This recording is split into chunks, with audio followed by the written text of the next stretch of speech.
አጫጭር የዝውውር መረጃዎች። አርሰናል የክሪስታል ፓላሱን የመሃል ተከላካይ ማርክ ጉሂን ለማስፈረም በሚደረገው ፉክክር ከሊቨርፑልና ከማንቸስተር ሲቲ ጋር መቀላቀሉን ዘ አትሌቲክስ ዘግቧል። ዶሚኒክ ስፖዝላይ በሊቨርፑል ኮንትራቱን ለማራዘም በቃል ደረጃ ስምምነት ላይ መድረሱን፣ ይህም ከሪያል ማድሪድና ከባየር ሙኒክ የቀረበለትን ፍላጎት ውድቅ ያደረገ መሆኑ ተመልክቷል። የ25 ዓመቱ የሃንጋሪ አማካኝ አሁን በአንፊልድ የረጅም ጊዜ ኮንትራት ሊፈርም መሆኑን ከአውት ኦፍ ሳይድ ነው የዘገበው።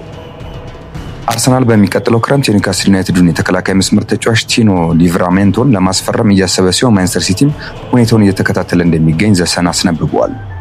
ዩቬንቱስ የማንቸስተር ሲቲና የፖርቱጋሉን አማካኝ በርናንዶ ሲልቫን በሲዝኑ መጨረሻ ኮንትራቱ ሲጠናቀቅ ለማስፈረም የሚያደርገውን ፉክክር እየመራ እንደሚገኝ ፊጄስ ዘግቧል።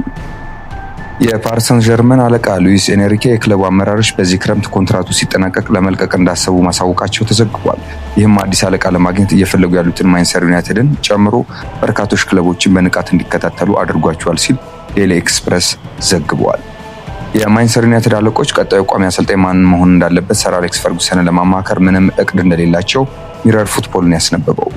ጁሊያን አልቫሬዝ በቀጣዩ ውድድር ዘመን በባርሴሎና ሮበርት ሌዋንዶውስኪን ለመተካት ግንባር ቀደሙ ተጫዋች ሆኖ መቅረቡን አልፌር ማርቲኔዝ ዘግቧል። አልሂላል ፓብሎ ማሪን ለማስፈረም ከስምምነት ላይ ደርሷል ሲል ያስነበበን ፋብሪዚዮ ሮማኖ ነው። የአርሰናል ተከላካይ በሚቀጥሉት 48 ሰዓታት ውስጥ የሕክምና ምርመራውንም ያደርጋል።